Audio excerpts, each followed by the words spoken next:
kali ini. Assalamualaikum warahmatullahi wabarakatuh. Apa kabar anak-anakku semua dimanapun kalian berada? Tetap semangat, siap belajar walaupun mengharuskan kalian belajar di rumah dalam situasi pandemi COVID-19 yang mengharuskan kalian untuk melakukan segala kegiatan di rumah. Demikian pula dengan belajar kalian. Pada kesempatan kali ini, meskipun kita tidak dapat bertatap muka langsung, kita akan belajar tentang materi 5, subtema 3, pembelajaran 1, 2, dan 3.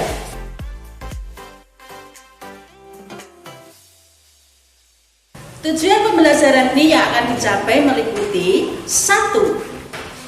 Dengan membaca teks tentang materi MEA, siswa mampu mengidentifikasi posisi dan peranan Indonesia di bidang ekonomi dalam lingkup ASEAN dengan benar.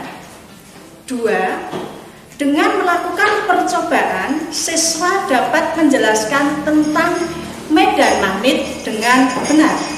Yang ketiga, dengan membaca teks dan berdiskusi, siswa dapat mengidentifikasi komponen dan cara mengisi teks formulir pengiriman barang dengan benar. Yang keempat, dengan melakukan percobaan tentang membuat magnet, siswa dapat membuat magnet dengan cara 1. Digosok. Yang kedua, dengan cara membuat magnet induksi. Yang ketiga, cara membuat magnet dengan cara elektromagnetik atau yang sering disebut juga dengan arus listrik. Oke anak-anak, mari langsung saja kita mulai pembelajaran kali ini. Tahukah kalian bahwa banyak pelaku usaha atau yang kalian kenal adalah para pedagang atau pengrajin menghasilkan produk yang memiliki nilai ekonomi tinggi atau yang sering kita istilahnya adalah memiliki jual yang sangat tinggi dari barang-barang bekas. Apa itu barang-barang bekas anak-anak? Tentunya kalian sering melihat di sekitar kalian banyak, misalnya seperti tas kantong plastik bekas, kemudian ada karet ban bekas, kemudian ada kain perca, kemudian ada kaleng biskuit yang semuanya itu dapat kita manfaatkan sebagai barang-barang yang nantinya berharga. Coba sekarang kalian perhatikan, ternyata barang-barang bekas yang tadi kalian sudah memperhatikan oleh para pengrajin yang kreatif dan inovatif diolah menjadi barang yang sangat bagus dan menarik, bahkan sebagai benda cindera mata. Peminatnya tidak hanya datang dari dalam negeri anak-anak, tapi ternyata peminatnya juga banyak yang dari mancanegara yang tertarik terhadap olahan dari barang bekas tersebut. Dengan melihat demikian, sehingga para pemimpin ASEAN sepakat memberlakukan MEA. Marilah anak-anak, sekarang kalian persiapkan buku tema, kalian buka subtema 3 halaman 121 dan 122. Mari sekarang kalian pahami dan kalian baca bersama dengan Bu Guru. Nanti Bu Guru akan menjelaskan materi apa itu yang dinamakan 1. MEA itu apa? Yang kedua, MEA pengaruhnya terhadap bangsa Indonesia kita sendiri. Dan yang ketiga adalah apa keuntungan MEA bagi bangsa Indonesia dan negara-negara di Asia Tenggara yang merupakan anggota dari organisasi ASEAN. Sekarang Bu Guru akan bantu tentang apa itu MEA. MEA adalah kepanjangan dari Masyarakat Ekonomi ASEAN. Di sini ASEAN adalah sebagai wadah yang namanya MEA. Para pemimpin ASEAN sepakat memberlakukan pasar tunggal di kawasan Asia Tenggara. Tujuan untuk apa? Agar daya saing di ASEAN meningkat dan untuk menarik investasi asing untuk menanamkan modal. Nah, penanaman modal asing ini di wilayah ASEAN sangat dibutuhkan untuk meningkatkan lapangan pekerjaan dan untuk meningkatkan kesejahteraan di masyarakat, khususnya adalah masyarakat Asia Tenggara. Pembentukan MEA nantinya memungkinkan satu negara menjual barang dan jasa dengan mudah ke negara-negara lain di seluruh Asia Tenggara, sehingga akan terjadi persaingan yang semakin ketat. Kemudian untuk yang kedua, bagaimana pengaruhnya MEA terhadap bangsa Indonesia sendiri? MEA tidak hanya membuka arus barang dan jasa, namun juga tentang pasar tenaga kerja yang profesional. Apa itu profesional, anak-anak? Maksudnya, misalnya tenaga kerja yang profesional adalah seperti dokter yang profesional, pengacara yang profesional, atau akuntan yang profesional. Dengan diterapkannya MEA, tenaga kerja asing dapat mengisi berbagai jabatan serta profesi di Indonesia akan semakin terbuka. Demikian juga dengan sebaliknya. Tenaga Indonesia juga mempunyai peluang yang sangat luas untuk bekerja di wilayah Asia Tenggara. Hal ini berarti memicu produk dan sumber daya manusia untuk lebih ditingkatkan agar terjadi peningkatan daya saing tenaga kerja dengan tenaga asing. Sekarang yang nomor 3, apa keuntungan MEA bagi bangsa Indonesia sendiri dan juga bagi negara-negara Asia Tenggara? Selain dapat meningkatkan lapangan pekerjaan yang baru, hal ini juga dapat meningkatkan kesejahteraan sekitar 600 juta masyarakat yang hidup di Asia Tenggara. Organisasi ILO, yaitu Organisasi Internasional PBB, memperkirakan bahwa permintaan tenaga kerja profesional akan meningkat. Demikian juga dengan level menengah dan juga level yang rendah.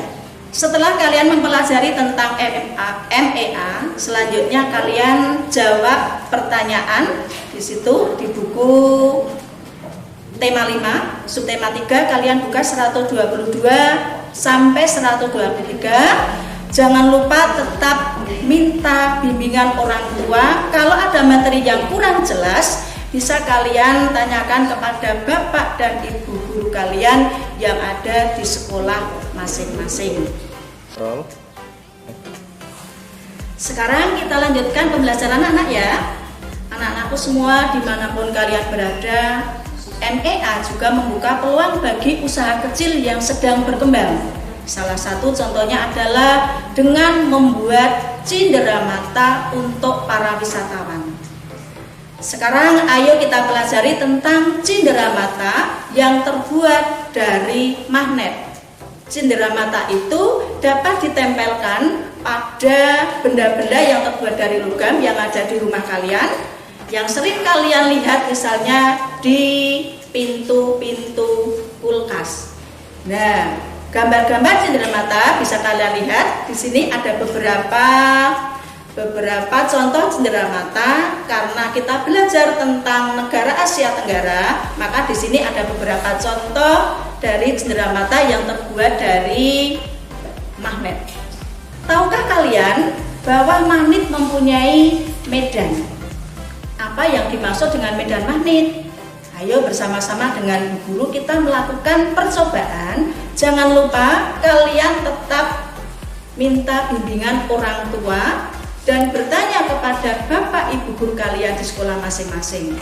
Sekarang kalian buka buku tema 5, subtema 3, Dicermati halaman 125. Siapkan alat-alatnya. Alat-alatnya pertama, di sini ada lembar, ada magnet serbuk besi, kemudian kertas karton ukuran A4, langkah-langkahnya ada. Nanti taruhlah magnet di bawah kertas itu. Ya. Di bawah kertas itu pilih magnet yang jenis magnet batang. Kemudian taburkan serbuk besi di atas kertas. Ketuklah kertas karton secara perlahan. Kemudian kita gerakkan magnet yang ada di bawah. Nanti akan terjadi sesuatu. Nah, dari gerakan pasir besi itu nanti kalian catat, dibuka pada lembar pengamatan. Setiap perubahan kalian selalu catat pada lembar pengamatan. Nanti kalau sudah selesai, bisa kalian serahkan kepada Bapak Ibu guru kalian, bisa sebagai tugas kalian.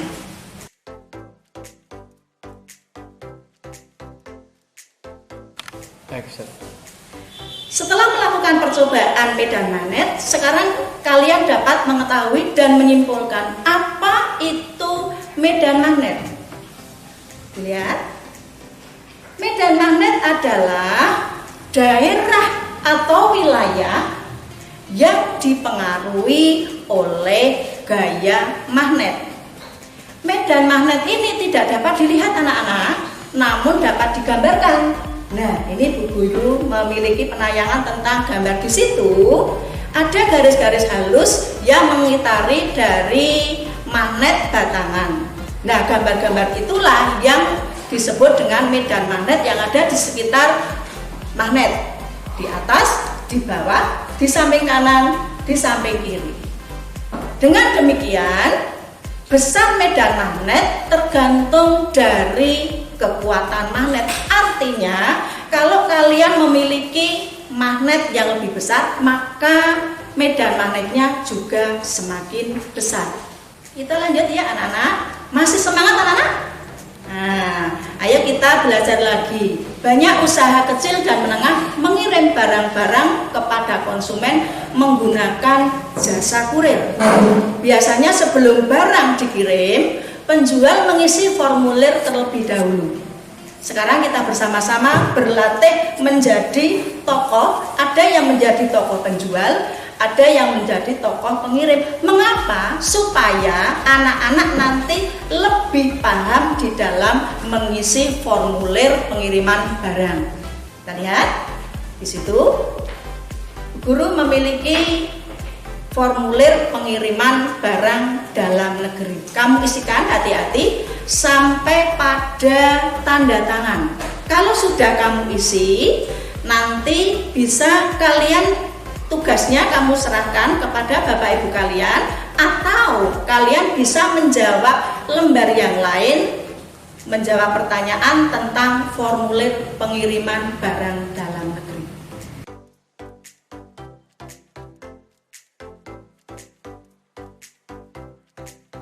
Kita lanjut ya, anak-anakku dimanapun kalian berada. Satu hal yang belum kalian pelajari yaitu bagaimana membuat magnet.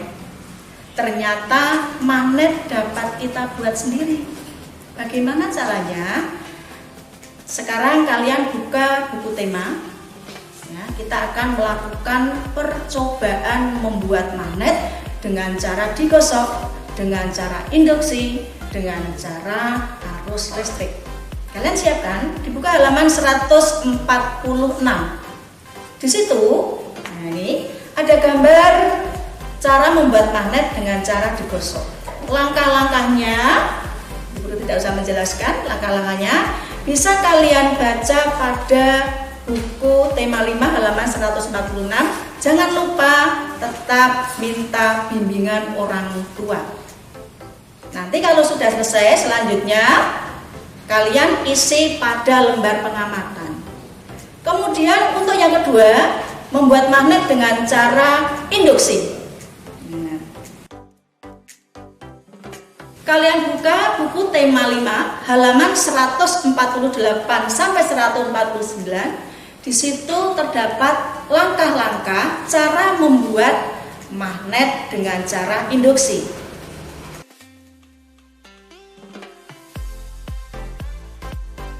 Untuk tahap yang ketiga, cara membuat magnet dengan cara arus listrik.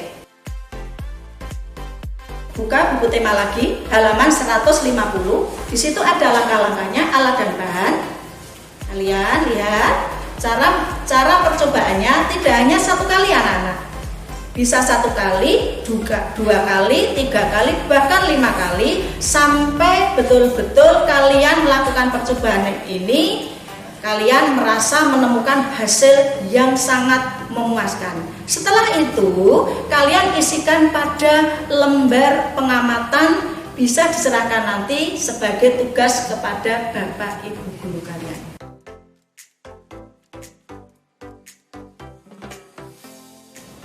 Bagaimana kegiatan belajar kita hari ini? Apakah masih semangat?